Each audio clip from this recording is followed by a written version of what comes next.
ഒരു സംവിധായകനാവാൻ എന്തെങ്കിലും കഴിവാണോ, ഒരു നടനാവാൻ എന്തെങ്കിലും കഴിവാണോ, ഒരു മേക്കപ്പ് ആർട്ടിസ്റ്റ് ആവാൻ കഴിവാണോ, ഒരു ക്യാമറമാൻ കഴിവ് വേണോ, ഒരു നിർമ്മാതാവിന് എന്ത് കഴിവാണ് സാർ വേണ്ടത്?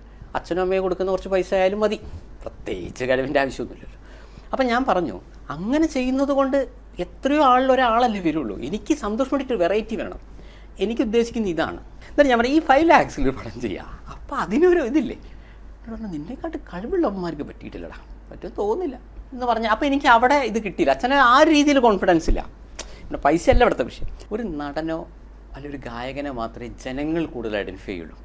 അല്ലാതെ ഞാൻ പറഞ്ഞപ്പോൾ മണിച്ചിത്രത്താഴ് എന്ന് പറഞ്ഞാൽ ഇത്രയും സൂപ്പർ ഹിറ്റ് സിനിമ, ആ സിനിമയെക്കുറിച്ച് ഞാൻ പറയുമ്പോൾ ഈ കേൾക്കുന്ന ആളുകളുടെ മനസ്സിലേക്ക് ഫസ്റ്റ് പോവുക ശോഭന മേഡം, ലാലേട്ടൻ, സുരേഷ് ഗോപി സാറ്, ഫാസിൽ സാറ്.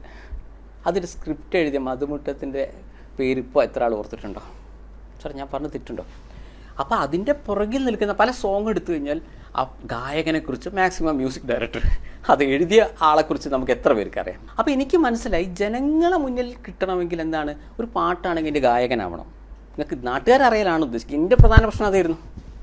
കാരണം എനിക്ക് ഈ പട്ടി പൂച്ച നായ മൂരിയായിട്ടുള്ള ജീവിതമാണല്ലോ. മറ്റേ ഒരു പൂച്ച ചത്തു എന്ന് പറഞ്ഞാൽ ന്യൂസ് വരലില്ല. ഞാനൊരു വട്ടപ്പൂച്ച ചോദിച്ചു കഴിഞ്ഞാൽ ചരമക്കോളത്തിൽ സന്തോഷം വേണ്ടിയിട്ട് മരിച്ചു എന്ന് വരാനില്ല. കാരണം ഞാൻ ഇപ്പോൾ PWDയിൽ അവസാനം ചീഫ് എഞ്ചിനീയർ ആവൂല. ചീഫ് എഞ്ചിനീയർ ആയിട്ട് പിരിഞ്ഞാലും ചീഫ് എഞ്ചിനീയർ അങ്ങനെ വരുള്ളൂ. അപ്പോൾ ജനങ്ങളെ മുന്നിൽ കിട്ടണമെങ്കിൽ ഒന്നുകിൽ നടനാവണം അല്ലെങ്കിൽ ഗായകനാവണം. അതിനാണോ ഈ നാട്ടുകാരുടെ മുമ്പിൽ കോട്ടും സൂട്ടും കണ്ണടയൊക്കെ ഇട്ടിട്ടുള്ളത്? സാർ അല്ല, ഞാൻ അതിലേക്ക് വരാം. അപ്പം ഞാൻ പറയുന്നത് ഇതിനു വേണ്ടിയാണ് ഞാൻ നായകനാവുന്നത്. അപ്പോൾ എൻ്റെ ഇനി അതായത് സിനിമ ചെയ്യാൻ പോകുന്ന ഒരു മനുഷ്യൻ സിനിമയല്ല പഠിച്ചത്. സിനിമ ചെയ്യാൻ പോകുന്നവൻ കലയെക്കുറിച്ച് ആലോചിച്ചിട്ട് ഞാൻ തലമുണ്ടാക്കല്ല ചെയ്ത്. ഞാൻ ആലോചിച്ചത് ജനങ്ങളിലേക്ക് എങ്ങനെ ഒരു കാര്യം എത്താം. എനിക്ക് പൈസയ്ക്ക് വിലയുണ്ട്. സന്തോഷം വേണ്ടിയിട്ട് കഷ്ടപ്പെട്ട് GPF-ഉം മറ്റു കിട്ടുന്ന ചെറിയ പൈസയ്ക്കൊക്കെ പെൻഡിങ് വെച്ചിട്ടാണ് ഞാൻ ഒരു സിനിമ എടുക്കുക. അപ്പോൾ എനിക്ക് സിനിമ പൈസ തിരിച്ചു കിട്ടിയേ പറ്റും. സാറേ ചോദ്യത്തിന് ഉത്തരമാണത്. എനിക്ക് പൈസ തിരിച്ചിട്ട് കിട്ടും അറ്റ് എനി കോസ്റ്റ്. അതേസമയം ഞാൻ ആരെയും വേദനിപ്പിക്കുന്നില്ല. ഞാനിപ്പോൾ 10 സിനിമ ചെയ്യുമ്പോൾ അതിൽ ഒരു സീനിൽ പോലും ഞാൻ ആരെയും വേദനിപ്പിക്കുന്നില്ല.